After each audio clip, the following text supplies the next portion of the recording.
तो देखिए बात करेंगे अपन 34 वो 43 44 दो को मैं शेयर करता हूँ आपको।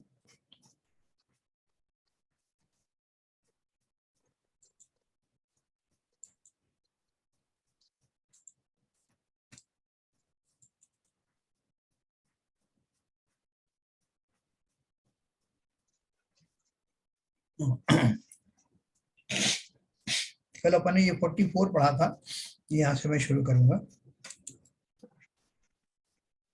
कल अपन ने पढ़ा था कि अध्यात्म में रमण करने वाला योगी शरीर आदि पर पदार्थों की सुंदरता असुंदरता का विचार नहीं करता, और जब वह उनके विशेषों को नहीं जानता तब वह बंध को भी प्राप्त नहीं होता बल्कि कर्म बंध से छूट जाता। देखो इसका अर्थ क्या है। बोले अध्यात्म में जो जीव एक बार आगे बढ़ गया वो शरीर आदि पर पदार्थों को देखता हुआ तो दिखाई देता है, तो उसको सारे लोग दिखाई दे रहे हैं, स्वयं का शरीर भी दिखाई दे रहा है, स्त्री पुरुष सब दिखाई दे रहे हैं, बहुत सारे दृश्य प्राकृतिक दृश्य दिखाई दे रहे हैं, लेकिन उसमें वो जो सुंदरता का भेद नहीं हो पाना, नहीं कर पाना, वो पहले किस वजह से हो रहा था। वो मोहिनी कर्म के कारण इष्ट अनिष्ट की उसको जो भेद होता था, अब वैसा होता नहीं। मोहिनी कर्म के परिप्रेक्ष्य में ही, सद्भाव में ही जीव को इष्ट अनिष्ट बुद्धि सताती है, ये अच्छा है, ये बुरा है, ये सुंदर है, ये सुंदर है। उसके जाने के पश्चात तो जो केवल ज्ञानी होते हैं उनको भी ये सब दिखाई देते हैं दृश्य, लेकिन उनमें भी ऐसा भेदभाव होता नहीं कि क्या सुंदर है क्या सुंदर, जो जैसा है वैसा है। ये व्याख्याएं हमारी गढ़ी हुई हैं। देखो जो चीजों की जो जिन कारणों से भारतवर्ष में लोगों को सुंदर या असुंदर कहा जाता है, दूसरे शहरों में दूसरे देशों में उससे विपरीत दशाओं को सुंदर असुंदर कहा जाता। भारत में तो जो छोटा मुंह जो है, छोटा सा मुंह अगर है तो प्यारा और अच्छा माना जाता है, लेकिन चाइना वैसे कंट्रीज में जितना बड़ा होगा उतना अच्छा सुंदर माना जाता है। वैसे व्याख्यान सब जगह की अलग अलग हैं, और व्यक्ति टू व्यक्ति भी डिपेंड करता है कि कौन सी चीज किसको भाती है, कौन सी बुरी लगती है। और ये सब के पीछे बैकग्राउंड में हमारा मोहिनी कर्म चलता है, जो इष्ट अनिष्ट की हमको कल्पनाएं कराता है। तो अब वो क्या बोल रहे हैं, अध्यात्म में रमण करने वाला योगी शरीर आदि पर पदार्थों की सुंदरता असुंदरता का विचार नहीं करता, और जब वह उनके विशेषों को ही नहीं जानता तब बंध को भी प्राप्त नहीं होता। विशेषों को नहीं जानने का अर्थ क्या है। विशेष तो दूसरे तरह से भी कहा जाता है कि सामान्य रूप से एक व्यक्ति है, और विशेष रूप से कौन सा व्यक्ति है, किसका बेटा है, किसके तो पुत्र है, किसका पुत्री है, ये सारी चीजें, और वो कौन सी पोस्ट पे है, क्या करता है, ये सब विशेष चीजें। तो जब योगी इस दिशा में बढ़ जाता है तो इस डिटेलिंग की उसको जरूरत होती नहीं, यह विशेषता जानने का। और जब ये विशेषता को नहीं धारण करता तो उसको बंध भी नहीं होता। इसका अर्थ क्या है, बंध किस वजह से हो रहा था। बंध मेरी मोह बुद्धि के कारण से हो रहा था। मोह जाने चले जाने के बाद में भी आंखें तो लगी है ना, इंद्रियां तो सब लगी हैं, आंखों पे पट्टी थोड़ी बंधी है, लेकिन उन आंखों के माध्यम से दिखाई देने वाले पदार्थों में इष्ट और अनिष्ट बुद्धि है वो समाप्त हो गई, और वही उसके समाप्त होते ही अर्थात मोहिनी कर्म के जाने के बाद फिर उसको कोई बंध होता नहीं। जितने भी बंध होते हैं वो मोहिनी कर्म के उदय में ही होते हैं। एक मोहिनी कर्म ही ऐसा है जिसका जब उदय आता है तो नवीन कर्म बंध होता, बाकी कर्मों में नहीं है। ज्ञानावर्णी कर्म आया तो ज्ञानावर्णी कर्म ने उतना अपना प्रभाव दिखाया और ज्ञान का उतना ही उगाड़ हुआ, आगे चलो, उसके कारण बंद नहीं होगा, न दर्शनावर्णी के कारण होगा,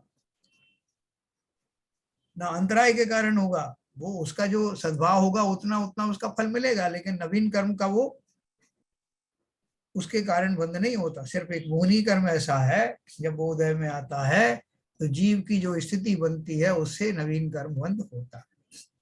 यहाँ उन्होंने व्याख्या की है ऐसे मुनिजनों की जिन्हें अब दिखाई सब दे रहा है, सब चीजें उनको जो है दृश्यमान है, और उनका कोई वो गया नहीं है, अभी सेंसिंग गया नहीं है, लेकिन उन सेंसिंग के द्वारा उनमें राग बुद्धि होना बंद हो गया। जैसा फूलों में से खुशबू तो आएगी ना, उनकी नाक थोड़ी बंद हो गई, बिल्कुल आएगी। लेकिन आप उनको कितने अच्छे से अच्छे फूल दे दो और कोई असुगंधित वस्तु भी दे दो, तब भी वो उन्हें कुछ फर्क मालूम नहीं पड़ेगा। तो क्या ये केवल ज्ञान की सिमली है? हाँ हाँ बिल्कुल, केवल ज्ञान की सिमरी, सही आपने कहा। अभी देखो मोहिनी, आपने सही क्वेश्चन पूछा कि ये जो अभी मोहिनी कर्म उनका गया थोड़ी है। मोहिनी कर्म कब जाता है? 10वें गुण स्थान के अंत में।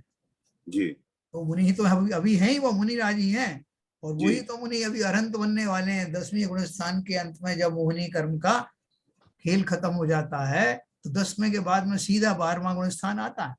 जी और 12वें गुण स्थान में वो रहे सही जो दर्शनावर्णी, ज्ञानावर्णी, दर्शनावर्णी, अंतराय आदि, वो सब भी चले जाते हैं, जी और बस फिर अरहंत अवस्था प्राप्त होती है।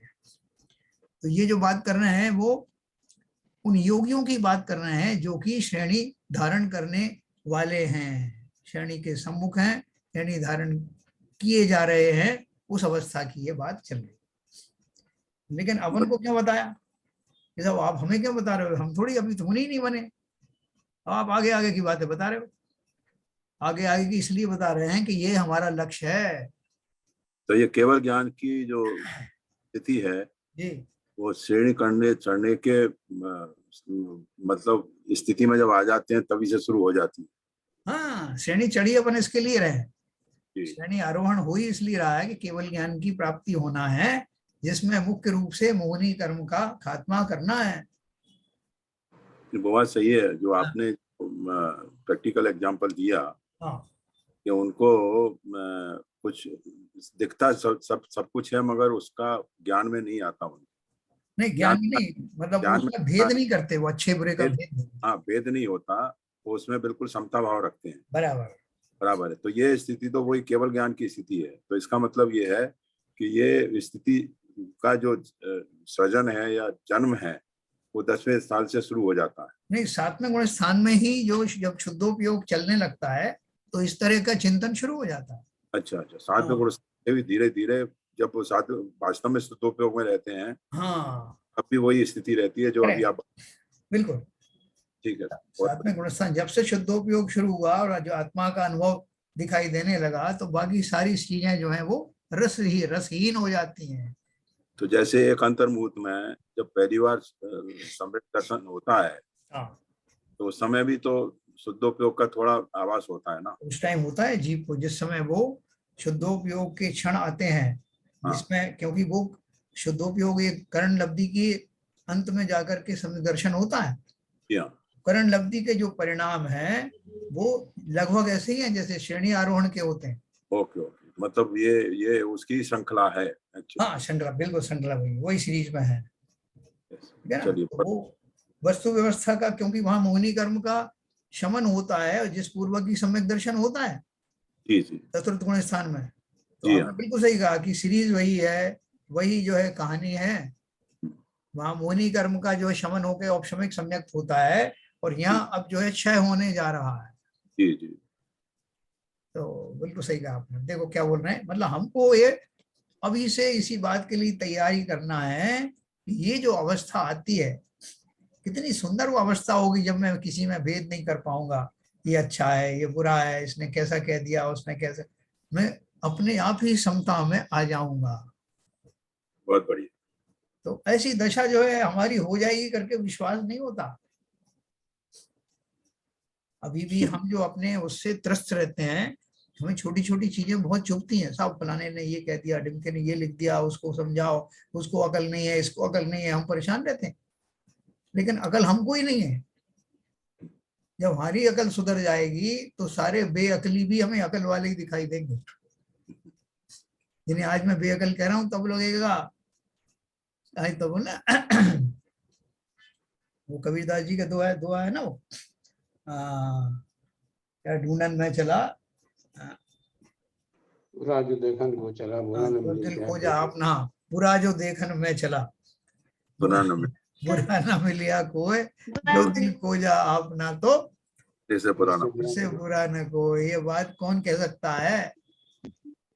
कौन है तो साहस कर सकता है कहने की? वही जिसने अपने अंतर मन को टटोला है और जिसे फुर्सत नहीं है औरों को देखने की।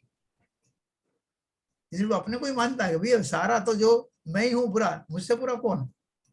अर्थात उसके पास समय नहीं है वो दूसरों के ऊपर ताक झांक करे। वो स्वयं में ही इतना खोया हुआ है कि स्वयं की एक एक कमियां ढूंढ ढूंढ करके निकाल रहा है। ये अवस्था आनी चाहिए। बाहर योगी जब ना जाता बाहर का फिर ज्ञान कहाँ। बाहर का जब ज्ञान नहीं है विषयों का फिर नाम कहाँ। बाहर का अर्थ क्या है? अपने अंतरंग में जाने से फुर्सत तो मिले तब तो बाहर के दृश्य देखूं। देखूं मतलब उनको उनके रस लूं। विषयों का जब नाम नहीं है रागादिक का काम कहाँ। अब कहाँ राग? जब विषय नहीं चाहिए तो। रागादिक का काम नहीं तो बंद कहाँ शिव धाम यहाँ। वहां तो शिव धाम होता है, वहां बंद कहाँ होता है? ये तो बोल रहे हैं, देखो उनको सिंपल फार्मूला बताया उन्होंने। हम नहीं कर पा रहे हैं, एक भले ही अलग बात है, लेकिन है बहुत सिंपल काम। उन वस्तुओं में जो अनंत मेरे संस्कार बने हुए हैं उनकी वजह से वो वस्तुएं मुझसे मुझे अलग दिखाई देती नहीं। उनमें कहीं ना कहीं मैं कुछ ना कुछ जोड़ लेता हूँ, अच्छे बुरे का संकल्प कर लेता हूँ या दुखी सुखी उनसे हो लेता हूँ, और जिसके कारण मेरा ये संसार निरंतर चलता रहता है। और जिस क्षण भी उन वस्तुओं को जैसी हैं वैसी हैं वैसा मान करके वस्तु स्वरूप विचार खुशी से सब दुख संकट सहा करें। वस्तु स्वरूप ऐसी ही है, ऐसा मैं अभी इसी पर्याय में इसी जन्म में अनुभव कर सकता हूँ। मेरे आसपास इतने सारे लोग हैं, इतनी घटनाएं हैं, मैं ये मान के चलूं भैया ऐसा होता रहता है। ऐसा मेरे साथ क्यों हुआ? तुम्हारे साथ ही नहीं हुआ, सबके साथ अपने अपने टाइम पे होता रहता है। तो उनकी जिंदगी में झांक के देखो, इससे भी बुरा बुरा उनके साथ हो रहा है। मेरे ही साथ क्यों हुआ? क्यों?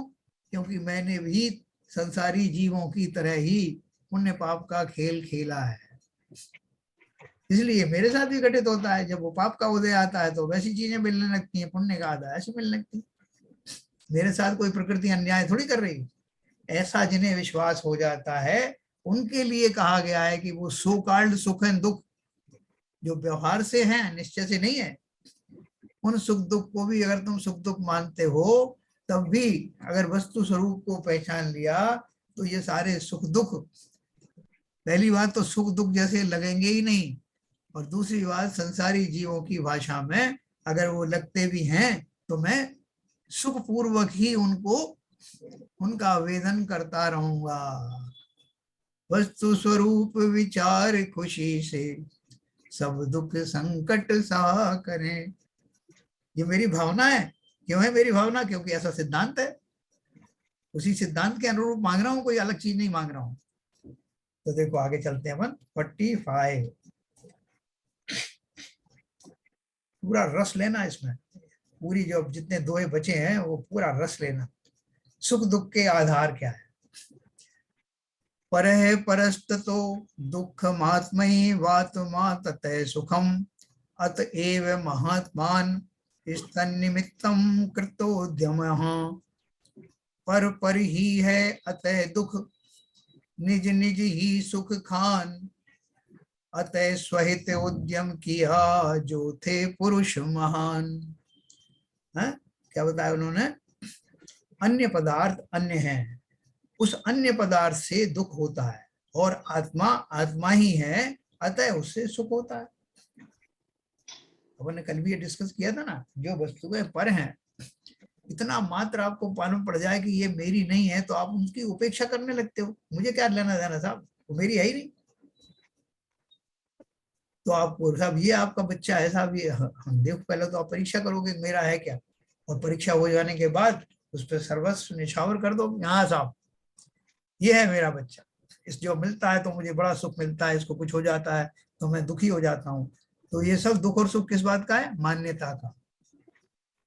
कि अभी आप 2 घंटे पहले जिसे अपना मान रहे थे, बाद में ये प्रूव हो गया कि वो तो पर था, किसी और का था, और जिसे पर मान रहे थे से नौकर के रूप में आप इस्तेमाल कर रहे थे, मालूम पड़ा कि यही आपका बेटा, तो उसी क्षण से आपकी परिणति बदल जाती।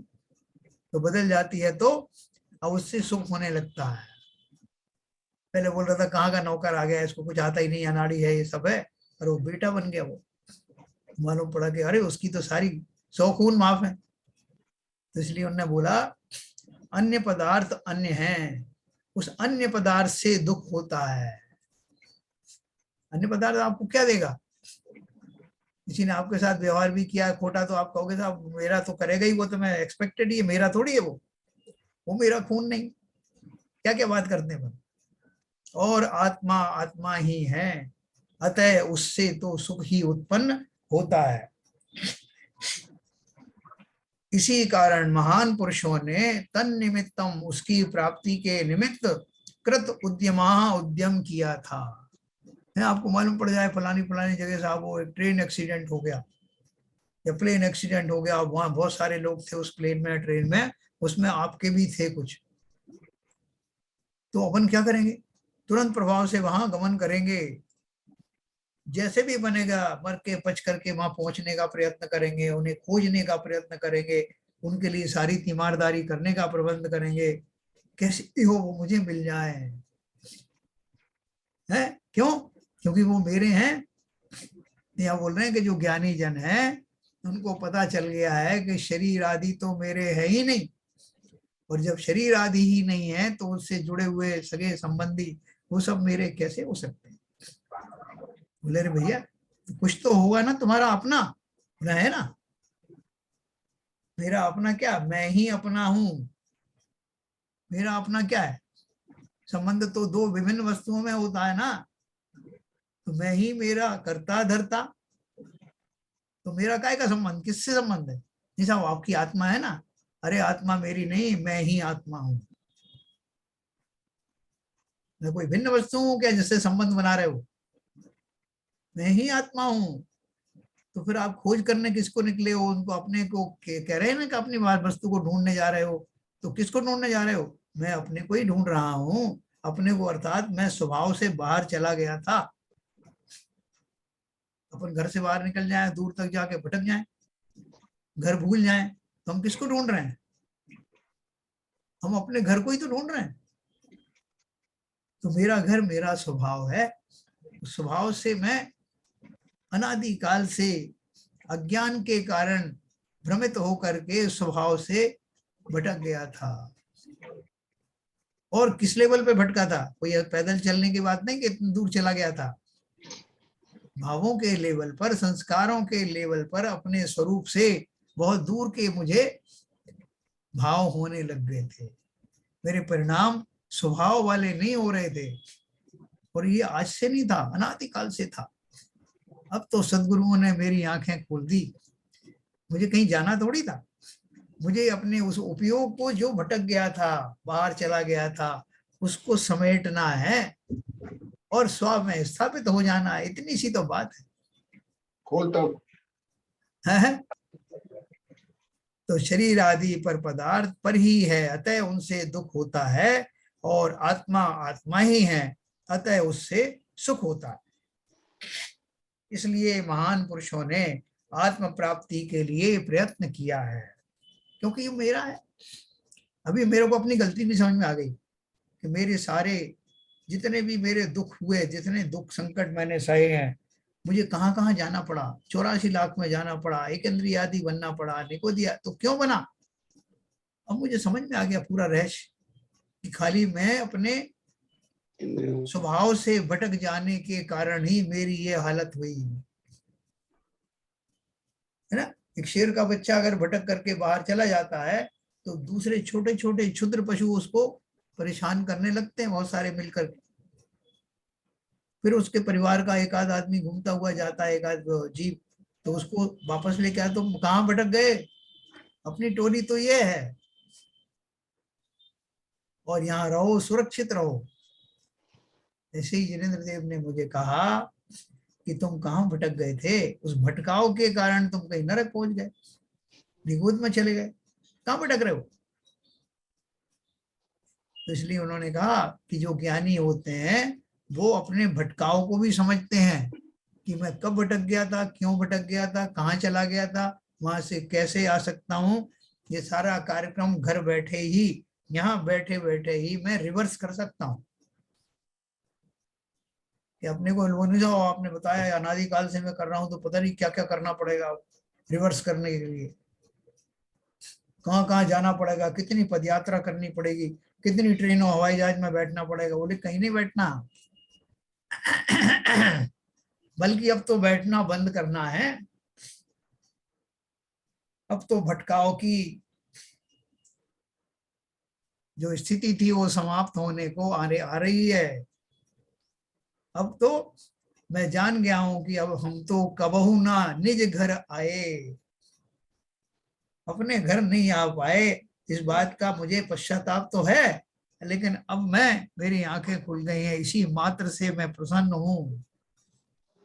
कि मुझे समझ नहीं आ रहा था कि मैं क्यों भटक रहा था, अब समझ में आ गया। तो बोल रहे हैं ज्ञानी जन इसीलिए अपनी आत्मा के ही लिए प्रयत्नशील रहते हैं। आत्म प्राप्ति का अर्थ क्या है, आत्मा की प्राप्ति कहां से होगी, आत्मा तो हम हैं। ये आत्म प्राप्ति का अर्थ क्या है, अपने स्वाभाविक स्वरूप में लौट आना। स्वाभाविक स्वरूप क्या है आत्मा का, बताओ आप में से कोई बताइए। आत्मा की प्राप्ति का अर्थ क्या है? वेद विज्ञान है। हाँ? वेद विज्ञान है। नहीं, आत्मा की प्राप्ति होने का अर्थ क्या है? आत्मा की मुझे प्राप्ति हो गई, मैं तो आत्मा हुई, प्राप्ति क्या हुई? उससे जो आवरण है इसका मिथ्यात्व का अपने या भीतर जाने का। कषाय का, वो हट जाए तब शुद्ध आत्मा हो जाएगी। अपने भीतर जाने के लिए है। हाँ, भीतर जाने का अर्थ क्या है कि मैं अपने स्वभाव में लौट आता हूं, यही आत्मा की प्राप्ति है। और स्वभाव में अभी तक नहीं हूं क्या मैं? स्वभाव में स्थिर हो जाना ही आत्मा की प्राप्ति है। हाँ, तो स्वभाव में स्थिर होने के लिए स्वभाव का ज्ञान भी होना चाहिए ना, कि स्वभाव बिल्कुल। क्या है मेरा। यस। कोई आपसे आगे कहे भाई साहब वो आपका, आपने पढ़ा हिस्ट्री में कि हमारे पूर्वज तो बंदर थे, बोले फिर, तो बोले आप ऐसे बंदर जो ऐसे खो खो क्यों नहीं करते हैं? बोले बंदर जैसा स्वभाव नहीं है। वो तो 100 पर का वेद ज्ञान होने के बाद स्वभाव में लौटना तभी होगा जब हमें पर का ज्ञान हो। हाँ नहीं, वो स्वपर का ज्ञान पूर्वक ही वो सब घटित होता है। वो जो वेद विज्ञान है वो उस पूर्वक ही होता है। लेकिन वेद विज्ञान होने के बाद में आपको ये तो मालूम पड़ गया कि मैं शरीर नहीं हूँ, मैं यस। आत्मा हूँ। अब यस। आत्मा की प्राप्ति बाकी है ना अभी। यस। तो बाकी का अर्थ क्या है कि अभी मैं अपने स्वभाव में भली प्रकार स्वभाव को जान करके उसके गुणों में, उसके स्वरूप में, उसके चिंतन में स्थिर नहीं हो पा रहा हूं। बस इतनी कमी रही। वेद विज्ञान से ये तो समझ में आ गया कि हाँ ये वास्तव में अलग है। अगली स्टेज है ना वो चारित्री वाली स्टेज। यस। तो शरीर आदि पर पदार्थ पर ही हैं, अतः उनसे दुख ही होता है।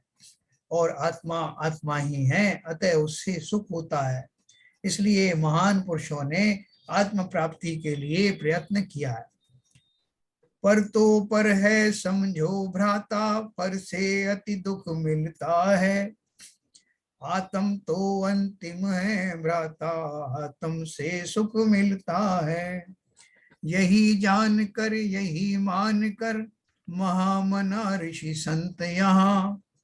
आत्म साधना में रत रहते, सुख पाने गुणवंत महा। है ना, दुए में बिल्कुल तो अपन ने पढ़ा हो, एकदम क्लैरिटी के साथ में है। अगला दुआ है पर से अनुराग का फल।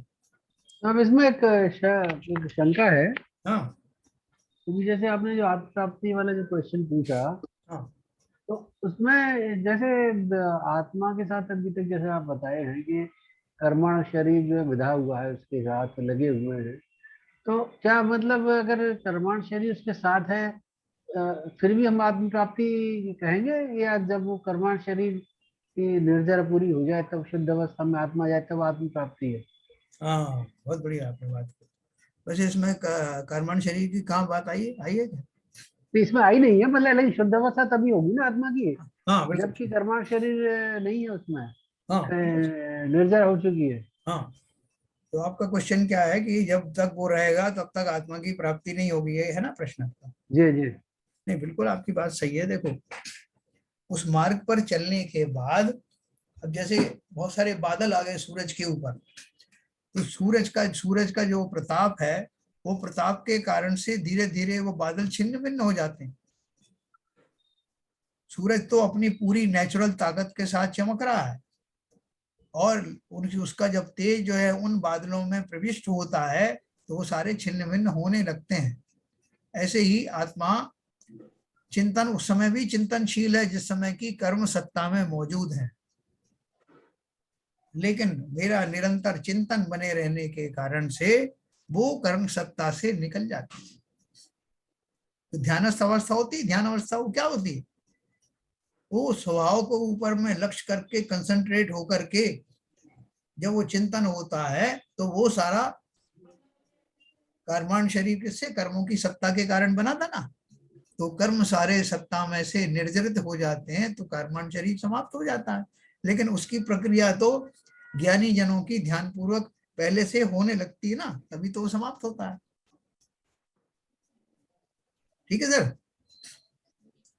पहले और अभी में फर्क क्या है कि जैसे मैंने आपको कॉन्वेक्स लेंस की उदाहरण दिया था कि सूरज की किरणें तो वो कागज पर पहले से भी पड़ रही थी बहुत व्यापक रूप से पड़ रही थी, लेकिन जब मैं वो कॉन्वेक्स लेंस के थ्रू उस कागज पर फोकस करता हूं उन किरणों को, तो एक छोटी सी किरण भी चूंकि वो फोकस्ड है उस कागज में आग लगा देती है। तो अभी भी जैसे हम अभी ध्यान कर रहे हैं अपनी आत्मा का, हमने पढ़ लिया साहब सब जगह से कि आत्मा कैसी है, कितने गुणों की खान है, और मैं किस तरह से परेशान था और 84 लाख में घूमता रहा था, सब चिंतन हम आज भी कर सकते हैं और कर रहे हैं। लेकिन आग क्यों नहीं लग रही?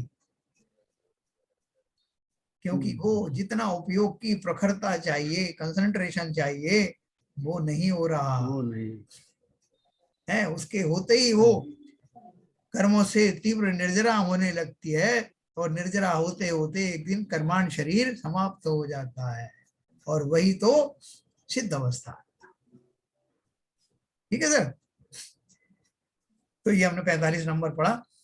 अब 46 नंबर, पर से अनुराग का फल।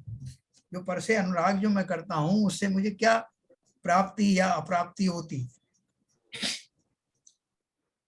अविद्वान पुद्गल द्रव्यम यो विनंदति तस्य तत् न जातु जंतो सामीप्यम चतुर्गतिषु मुञ्यति। मूर्ख पुद्गल रूप में करे आत्म श्रद्धान, सो फिर पुद्गल साथ ना छोड़े चौगति जान। क्या बोल रहे हैं? जो मूर्ख बहिरात्मा, अपन है ना बहिरात्मा, फिलहाल तो है, बहिरात्मा भी है, बहरे भी हैं, बहरे भी है, बहिरात्मा भी है। जो मूर्ख बहिरात्मा पुद्गल द्रव्य को आत्मीय भाव से समादर करता है, इसका आदर कर रहा है पुद्गल द्रव्य का, उस प्राणी का वह शरीर आदि पुद्गल द्रव्य कभी भी चारों गतियों में साथ नहीं छोड़ता आत्मीय भाव मतलब क्या है साहब? है। आत्मीय भाव? हाँ, आत्मीय भाव से मतलब तन्मय होकर के अरे ये मेरा अपना है, ऐसे भाव पूर्वक उन्होंने एक व्यंग किया है कि जो मूर्ख जो है वो पुद्गल द्रव्य को आत्मीय भाव से, मतलब जितनी जिस भाव से आत्मा का की चाहत होती है उतनी ही उपयोग के कंसंट्रेशन के द्वारा उन पुद्गल वस्तुओं में आकर्षित होता है। अरे ये तो मेरे हैं, पूर्ण लगन, गदगद होकर पूर्ण लगन के साथ, पूरी, हाँ, तन्मयता के साथ, लगन के साथ उन्हें अपना मानता है। तो बोलता है वो पुद्गल भी उसको निराश नहीं करता, कहता है आपने मुझे अपना माना है ना, मैं वो आपको छोड़ने वाला नहीं। संसार में हम तो डूबे ही हैं सनम। मैं भी डूबूंगा लेके। आदमी भाव से समादर करता है उस प्राणी का वह शरीर आदि पुद्गल द्रव्य कभी भी चारों गतियों में साथ नहीं छोड़ता। तू जहां जहां चलेगा मेरा साया सा।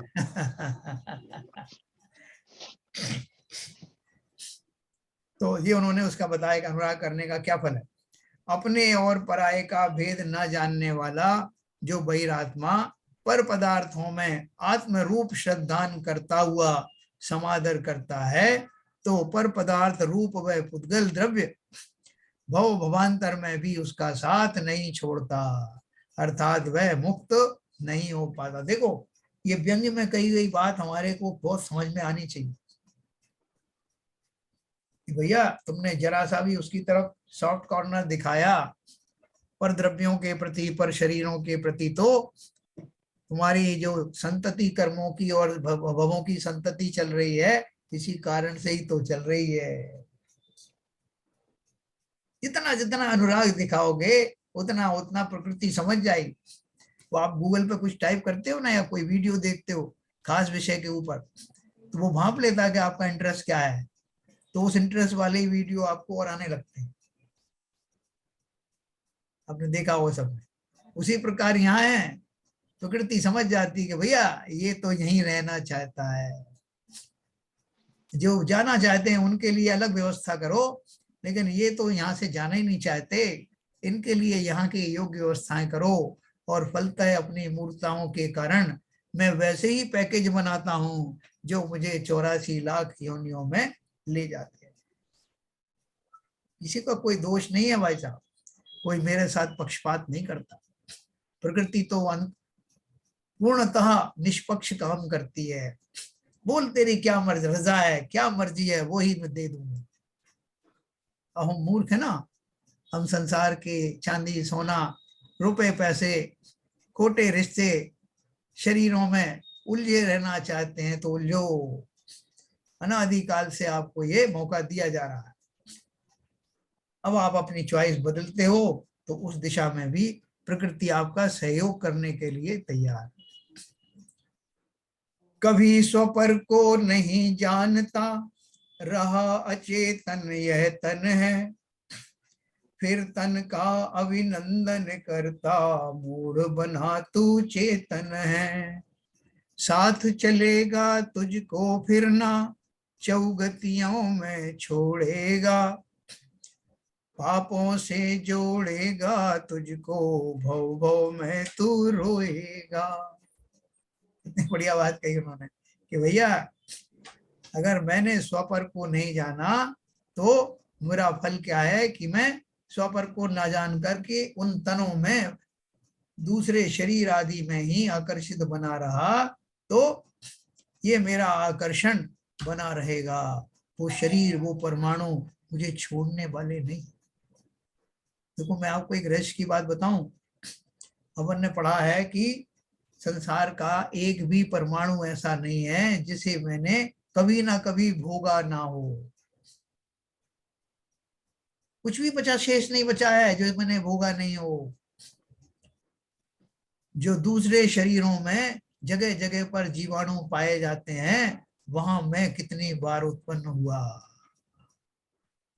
ऐसे ऐसे निकृष्ट स्थानों में मैंने जन्म लिया जहां नाम सुन करके ही अब घृणा होती है।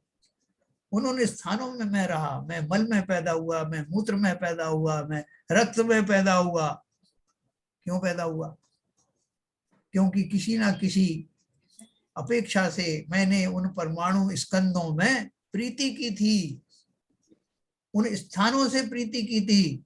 इसलिए उन स्थानों में निर्मित वो जो परमाणु थे जिनसे मैंने प्रीति की थी, मैं उन्हीं स्थानों में उत्पन्न हुआ ना। आपने सुना कि आंखों में भी जीव रहते हैं, नाक में भी रहते हैं, मलमूत्र आदि में रहते हैं, कान में रहते हैं, दो से दूसरे स्थानों में रहते हैं।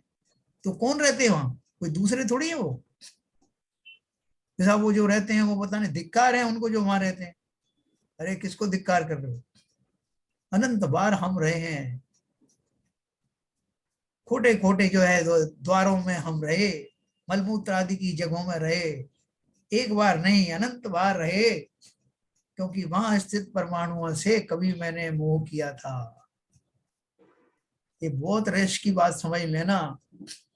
वहां जिन जीवों की उत्पत्ति होती है वो कोई स्पेशल जीव नहीं है, मैं ही था।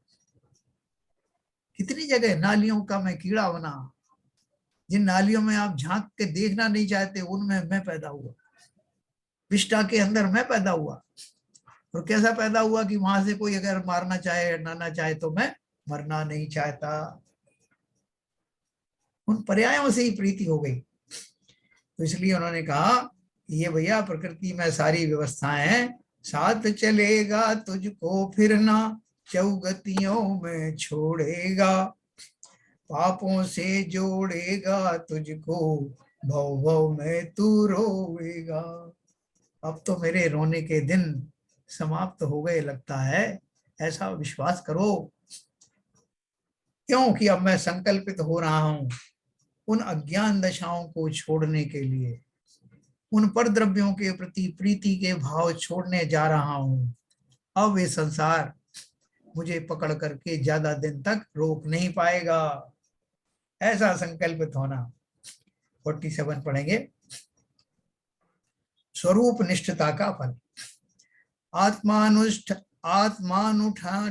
आत्मानुष्ठान निष्ठस्य व्यवहार वही स्थिते है, जायते परमानंदे कश्चित योगे न योगिनः।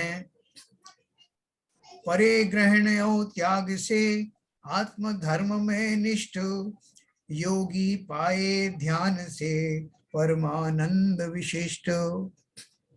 व्यवहार से बाहर ठहरे हुए आत्म ध्यान में लवलीन मुनि के आत्म ध्यान के द्वारा कोई अपूर्व परम आनंद उत्पन्न होता है। हाँ, क्या बताया? व्यवहार से बाहर ठहरे हुए आत्म ध्यान में लवलीन मुनि के आत्म ध्यान के द्वारा कोई अपूर्व परम आनंद प्राप्त उत्पन्न होता है। भावार्थ है, प्रवृत्ति और निवृत्ति लक्षण वाले व्यवहार चारित्र से ऊपर उठे हुए आत्म ध्यान में लवलीन योगी को ध्यान के द्वारा वचनों के अगोचर कोई अपूर्व आनंद की प्राप्ति होती है। देखो, अपन एक ध्यान की क्लास भी चालू करने वाले, इसी महीने की किसी तारीख को सीवी जन साहब बात करेंगे उनसे, वो अपने एनसी जन साहब से, और वो अपन एक दिन फिक्स करने वाले हैं संडे सैटरडे को, और उसमें अपन ये ध्यान की प्रैक्टिस करेंगे। क्योंकि उसके आगे जो अपन ज्ञानाडम में पढ़ने जा रहे हैं उसमें सब तरह के ध्यानों का वर्णन है, तो उसके पहले आपको थोड़ा सा एक बैकग्राउंड बनाने के लिए अपन ध्यान पढ़ेंगे। तो देखो यहाँ बात क्या कर रहे हैं, संयम दो तरह का होता है। कौन सा? प्रवृत्ति और निवृत्ति वाला चारित्र होता है। प्रवृत्ति और निवृत्ति चारित्र कौन सा है, और उनसे ऊपर का चारित्र कौन सा है? तो प्रवृत्ति वाला तो अपन जानते हैं कि साहब मैंने नियम धारण कर लिए हैं, साहब मैंने प्रतिमाएं धारण कर ली हैं, या मैंने मुनि व्रत धारण कर लिए हैं, महाव्रत धारण कर लिए हैं, अब उनका पालन कर रहा हूँ साहब, उनमें जो जो दोष लगते हैं उनको मैं अवॉइड कर रहा हूँ। ये तो हो गया प्रवृत्ति पूर्वक। और जब मैं उसका अभ्यस्त हो जाता हूँ तो वो निवृत्ति पूर्वक हो जाता है। मेरी जो है मनोबुद्धि वैसी हो जाती है, और मुझे ध्यान भी नहीं रखना पड़ता, और वो सब पलते हैं। ये निवृत्ति पूर्वक हुआ, अबुद्धि पूर्वक हुआ। और इनको पालन करने के पश्चात, ये साधन है ना, जब मैं स्वासाध्य बन जाता हूँ, इन प्रवृत्तियों को पालन करते हुए या पलते हुए भी, जब मैं आत्मा के अंतरंग में, अंतरंग कक्ष में पहुंच जाता हूँ, उनके स्वरूप में तल्लीन होने लगता हूँ, स्थिर होने लगता हूँ, तो उस स्थिति का नाम निश्चय चारित्र है। उन्होंने क्या बोला? प्रवृत्ति और निवृत्ति लक्षण वाले व्यवहार चारित्र से ऊपर उठे हुए आत्म ध्यान में लवलीन योगी को ध्यान के द्वारा वचनों के अगोचर कोई अपूर्व आनंद की प्राप्ति होती है। तो भाई साहब बताओ तो सही, वो कैसे आनंद होता है? ये वचनों के अगोचर का क्या मतलब? मैं वही बता रहा हूँ।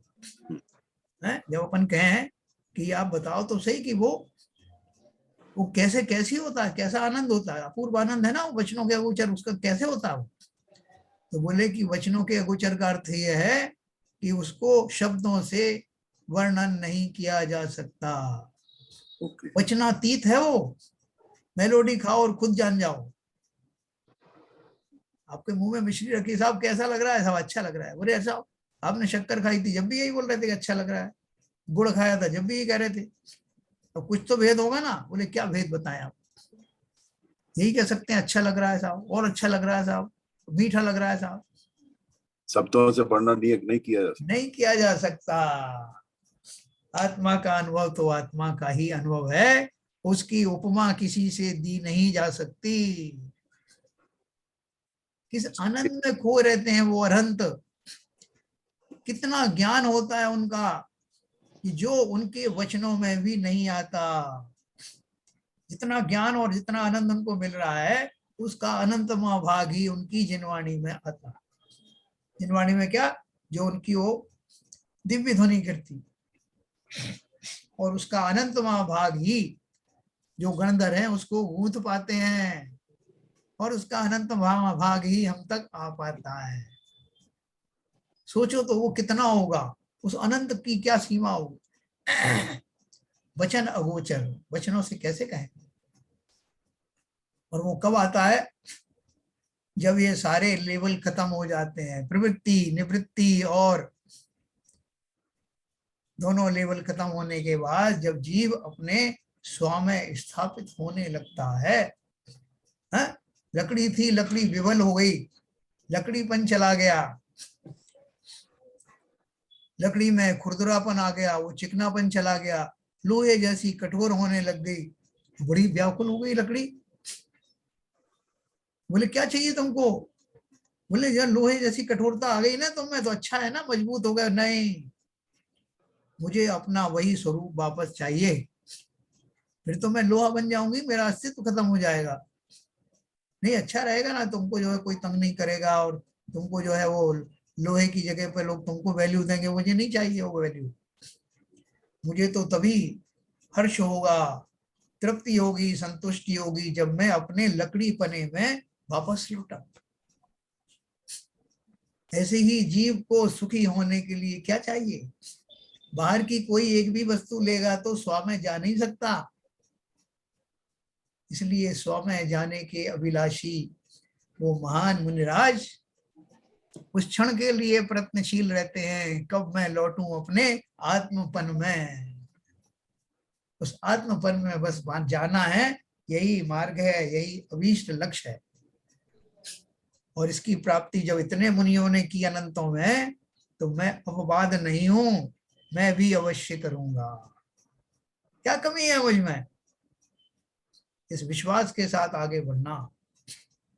हो सकता है हमारी कुछ अभी दुर्बलताएं, चारित्रिक दुर्बलताएं, लेकिन कम से कम हमें सिद्धांत तो समझ में आ जाना चाहिए। तो ऐसा हमने 47 नंबर पढ़ा, इसका पद्यानुवाद पढ़ता हूं। बाहर के व्यवहार कृत्य से तन मन वच से मुड़ता है, भीतर के अध्यात्म व्रत से चेतनपन से जुड़ता है। फलतः परमानंद जागता, राग भाग्य अब भाग चला, योगी का यह योग योग है, भीतराग पथ लाग चला। है? बाहर के व्यवहार कृत्य से तन मन वच से मुड़ता है। ये बाहर का है सब, तन मन वचन से जो करते हैं सब बाह्य का है, व्यवहार है। और भीतर के अध्यात्म व्रत से चेतनपन से जुड़ता है। बाहर के जितने मैं करता हूँ, व्रत समिति गुप्ती ये वो सब जो मैं करता हूँ, पंच महाव्रत आदि 28 मूल गुण का पालन जो मैं करता हूँ या करने वाला हूँ, वो सब तो साधन है। उस साधन के द्वारा, जैसे वो उत्तल कॉन्वेक्स लेंस का मैंने आपको उदाहरण दिया, कॉन्वेक्स लेंस एक साधन है। उस साधन के द्वारा इन किरणों को फोकस कर रहा हूं। ये व्रत उपवास नियम आदि मुझे उसी फोकस करने वाली दशा की ओर ले जा रहे हैं। ये स्वयं धर्म नहीं है। फलतः परमानंद जागता, राग भाग्य अब भाग चला, योगी का यह योग योग है, बीत राग पथ लाग चला। जा रहा हूं मैं अब अपनी उस अंतिम यात्रा की ओर, जिसके बाद यात्राएं होंगी नहीं। अंतिम यात्रा, अंतिम उड़ान, अब वो वहीं लैंड करूंगा जा करके अपने स्वभाव में, निज स्वभाव में थिर भये, वज्र नाभि चक्रवर्ती की बात है ना। तो उसी तरह से मैं अपने स्वभाव में स्थिर होने के लिए चल पड़ा हूं। अभी देखिए 3 दोहे और हैं, या तो हम उसको कर ले लें, आप लोग अगर कहें तो। कल ले लेंगे तो अच्छा रहेगा, जल्दी आराम आराम से। ओके, तो इसमें रस आया आप सबको थोड़ा बहुत? ये बहुत बहुत अच्छा लगा था। कंक्लूजन स्टॉप देश में तो आ रहे हैं, हम कहाँ तक पहुंचे पता नहीं। बहुत बढ़िया है ना, जिसकी चर्चा इतनी सुंदर वो कितना सुंदर हो। सुंदर होगा। और चर्चा किसकी कर रहा हूं मैं? किसी व्यक्ति विशेष की नहीं कर रहा हूं, स्वयं की। ऐसा सुंदर आत्मा का धारी, आत्मा का धारी क्या, आत्मा ही मैं स्वयं हूं। ऐसा हमें विश्वास नहीं आता। हम अपने आप को बहुत दीनहीन समझते हैं। अरे भाई साहब, वो कहाँ भगवान जी और कहाँ मैं, है आपने आप मेरी इतनी तारीफ कर दी है साहब, मैं कहाँ हूं? तारीफ तुम्हारी नहीं कर रहा है, इस शरीर की नहीं कर रहा है, इस पर्याय की नहीं कर रहा है, इसके देह देवाल में बैठे हुए उस आत्म तत्व की प्रशंसा कर रहे हैं, जो हम सबको सुलभ है। कहाँ से कमी है क्या हरभजन साहब? बहुत ही अद्भुत भावी, और ना ये बहुत सरल तरीके से इन्होंने समझा दिया है। अब हम हाँ, समझे या नहीं समझे ये अब अपने ऊपर है। अरे आबाल सभी गोपाल, सुलभ सुलभ सबको चिन्मय अभिराम। और और देखो, जो अपनी ध्यान में जो वचनों से करना कहा नहीं जा सकता, वो आनंद जो है शायद कैसा होगा? कभी तो प्राप्त होगा। नहीं, हरभजन साहब ये देखिए, इस कृति को जो पुस्तक एसके जैन साहब ने शेयर की है, इसमें संस्कृत है, फिर वो पहला दोहा है संस्कृत में, फिर उसका अनुवाद है, फिर भावार्थ है, फिर पद दिया है। हमारे पास दूसरी कॉपी एक्चुअली हाँ ठीक है, 4 मोड में इसको विवेचन किया है। फिर उसमें से जैन साहब का जो वैल्यू एडिशन है वो अलग है, वो तो उसमें अद्भुत है। एक्चुअली वही अद्भुत है। यस। मैं एक थोड़ा इसको दूसरे डिफरेंट व्यू में देख रहा था। जैसे हमारे भक्तंबर का पार्ट होता है, तो उसमें भगवान की हमने काफी प्रशंसा की है, सारे अपने 48 उसमें। सारे यस। हाँ, अब ये क्या माने, इसमें अपनी अपनी की बात हुई है। तो जहाँ भगवान की हम अनुराग कर रहे हैं, भगवान का विशेषण कर रहे हैं, तो वहां तो हम लोग काफी मतलब उसको बहुत पकड़ के रखे हैं और करते रहते हैं उसको, मतलब और सब। लेकिन जैसे इष्टोपदेश ऐसी चीज है जो वास्तव में अपने ऊपर लागू करने के लिए है, तो वो इतनी ज्यादा चलन में नहीं है। तो ये मेरा एक थॉट आया, तो मैंने कहा सबके साथ शेयर करना। नहीं, चलन की बात जहाँ तक सवाल है शैलेंद्र जी, अभी उस दिन अपन जब विनोद बहन जी का उस दिन विवेचन सुन रहे थे, तो उन्होंने बात कही थी कि जब उन्होंने इसका प्रवचन दिया था अपने ग्रुप में लेडीज में, तो लेडीज को कंठस्थ हो गया है। हाँ, वो उसका अभ्यास कर रही है और उसका आनंद उठा रही है। तो हमारे ऊपर डिपेंड करता है कि हम नहीं उसमें नहीं, मैं उसका नहीं, जैसे अभी अब जैसे हम स्वाध्यायी हैं और काफी लेडीज तो अब निश्चित रूप से स्वाध्यायी बन गई हैं, तो वो उसका आनंद भी उठा रही हैं और कंठस्थ भी कर रही हैं। लेकिन जैसे चलन में हम कहते हैं ना कि भाई आप नमोकार मंत्र कर लो और आप भक्तंबर का भी पाठ कर लेना और वो भी कर लेना, लेकिन ऐसा कोई नहीं बोलता कि ज्ञान इष्टोपदेश का भी आप कर लेना। जैसे मैं एक सही बात है, सही आप आपकी बता रहा हूँ। सही है, ऑब्जर्वेशन सही है। में नहीं है। नहीं, हम लोग को विनोद दीदी ने बोला था कि ये एक साथ की वाचना हो जाती है, इसको याद कर लो। वही तो कह रहा हूँ बहन जी, कह रहा हूँ कि बहन जी ने प्रवचन देने के बाद आप लोगों के लिए इतनी प्रेरणा जागृत की कि आप लोगों को कंस्ट्रक्ट होके आप उसका हम लोग को नहीं हुआ है, कुछ लोगों को हुआ है। मैं इन जनरल बात कर रहा हूँ, स्पेसिफिक बात नहीं कर रहा हूँ। तो उसका अभ्यास कर रही है, ये बहुत बड़ी बात है। तो जब जब किसको एकाध कंठस्थ हुआ बताएं? प्रमिला को हुआ? स्मिता को हुआ है, स्मिता।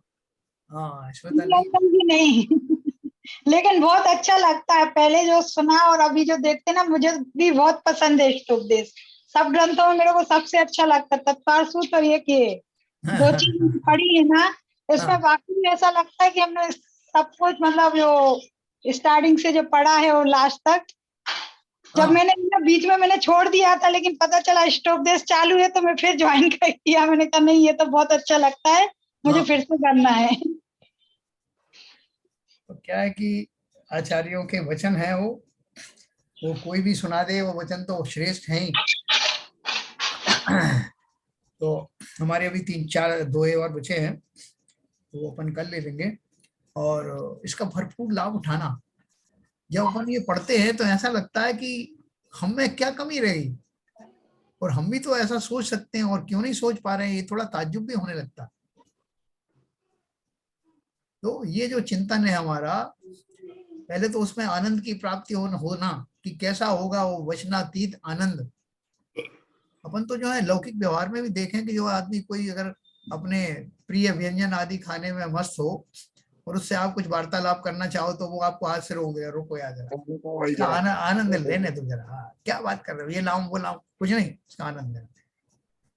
तो जब ये भौतिक वस्तुओं में ऐसा आनंद आ सकता है, तो जो अपना वास्तविक जो स्वभाव है उसका आनंद कैसा होगा। वचनातीत, तो वचनातीत से भी परे कोई चीज हो सकती है तो वो है। या तो अपन इसलिए रोक देते हैं कि भैया इस मुंह से बोलूं या इस मुंह से खाऊं, एक ही तो मुंह है। तो है ना वचन आगोचर है ना, आगोचर जो शब्द आया था ना, हाँ हाँ, जो वचनों से हम उसकी व्यक्त नहीं कर सकते उस आनंद की। सोचो कैसा होगा वो आनंद जो वचनों से नहीं कहा जा सकता, और ऐसा आनंद के किनारे पर हम खड़े हुए हैं। पहले तो बहुत दूर थे, अब एकदम किनारे पर आ गए हैं। और ऐसा आनंद मुझे जस्ट प्राप्त होने ही वाला है। जैसे कोई जो है वो कई कई जन्मों का प्यासा नदी के किनारे पहुंच जाए और वो इसी बात से आनंदित हो कि अब मैं छक करके पानी पीऊंगा, अब मैं आ गया हूं जल स्रोत के नजदीक। तो इतनी ही अनुभूति, उसके आनंद की सीमा नहीं रहती। उस आनंद में अभी से डूब जाता, अभी तो उसने जलपान किया ही नहीं। उसी तरह से संसार की समस्त वस्तुओं में निरर्थकता को खोजता हुआ मैं अब सार्थक दशा की ओर आ चुका हूं। अब किसी भी क्षण मुझे उस अमृत का पान होने वाला है। ऐसे भाव सहित मैं इसमें डुबकियां लगा रहा हूं। अतिशय पुण्य का बंध तो हो ही रहा है। मैं बताऊं आपको, उस आनंद की अनुभूति मात्र का कैसा होगा वो आनंद, इसकी कल्पना मात्र से सातिशय पुण्य का बंध होता है, और उस दिशा में बढ़ने के लिए नई स्फूर्ति, नई उमंग जागृत होती है। इसलिए घाटा नहीं है बिल्कुल इसका पूरा पूरा रस लेना। इष्ट उपदेश हमको सब तरह से इष्ट होना चाहिए। ठीक है सर, और किसी को कुछ समझना हो, समझ में वाली बात हो, खुद जान जाओ, हैं? खाओ खुद जान जाओ। ये किसी कहने से नहीं है, स्वयं का अनुभव है, स्वयं ही को अनुभव करना है। बिल्कुल सही बात। तो अपन को इसमें क्या करना चाहिए, एक लाइन में कोई बताओ अभी। इसको पढ़ने से हो जाएगा क्या काम?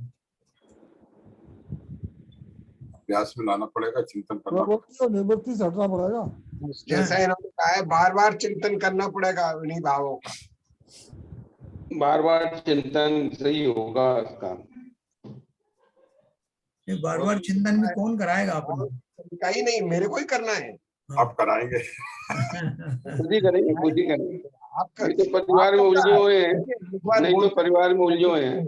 हाँ, देखो जब तक वो मेरे पास में कोई दूसरी बड़ी लाइन नहीं खींच दी जाए, मेरे जो आनंद है, वर्तमान का जो आनंद है, उसके आगे कोई बड़ी लाइन नहीं खींचेगा तब तक मैं इसी आनंद को ही बड़ा महत्ता देता रहूंगा। तो जब मुझे मालूम पड़ेगा इससे बड़ा आनंद कुछ और है, तब मैं जाके इसे छोड़ूंगा। सब बड़ी लाइन खींचने के लिए प्रयास तो करना पड़ेगा ना, बैठे रहने से तो नहीं होगा।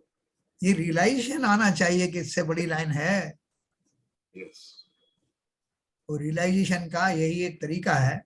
अच्छा, मैं आपसे ही कह रहा था शिवजन साहब, आज मैंने बहन जी से ही बात की थी, वो जो ध्यान की जो प्रेक्षा ध्यान के बारे में जो आप बात कर रहे थे, सरिता भी यहाँ पर हैं, प्रमिला भी है, जो इसमें जो रस ले रही है। तो एक तारीख जो है इसी महीने में पर्यूषण से पहले की, कोई संडे सैटरडे की, उनसे आप बात कर रही है सीजन से, फिर अपन वो दिन और जगह सिलेक्ट करेंगे।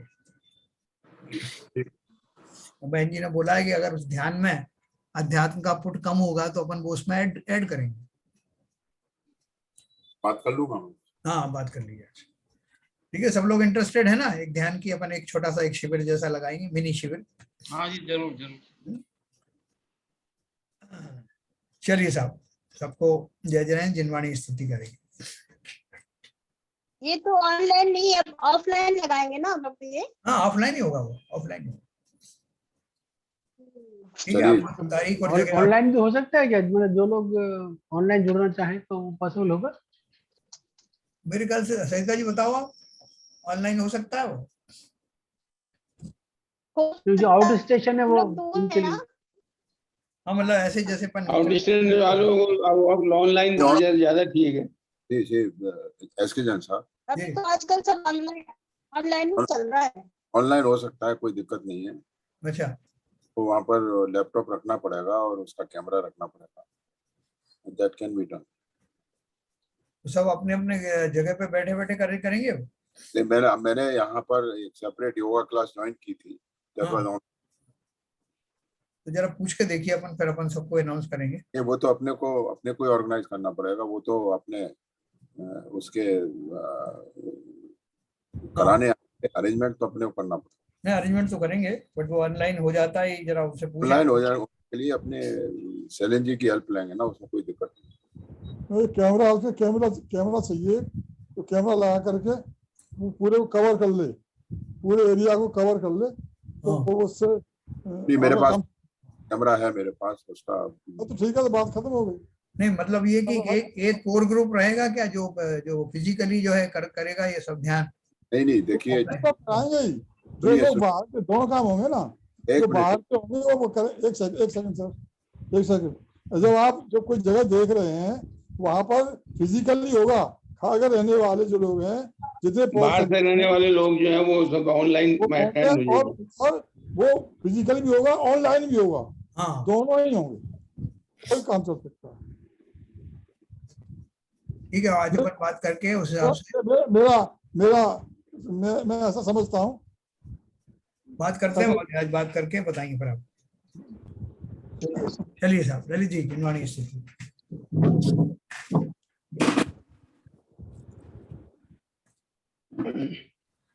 मिथ्यतम नाश वेको ज्ञान के प्रकाश वेको आपा पर भास वेको भानु सी बखानी है। छहु द्रव्य जान वेको बंध वेधि भान वेको स्वपर पिछान वेको परम प्रमाणी है। अनुभव बताए वेको जीव के जताए वेको काहू न सताए वेको भव्य और आनी है। जहाँ तहाँ तार वेको पार के उतार वेको सुख विस्तार वेको यही जिनवाणी है। हे जिनवाणी भारती तो जपू दिन रहन, जो तेरी शरणा गए सो पावे सुख चैन। जिनवाणी के ज्ञान से सूझे लोकालोक, सो वाणी मस्तक धरो सदा देते हैं धो, सदा देते हैं धो। जिनवाणी माता की जय।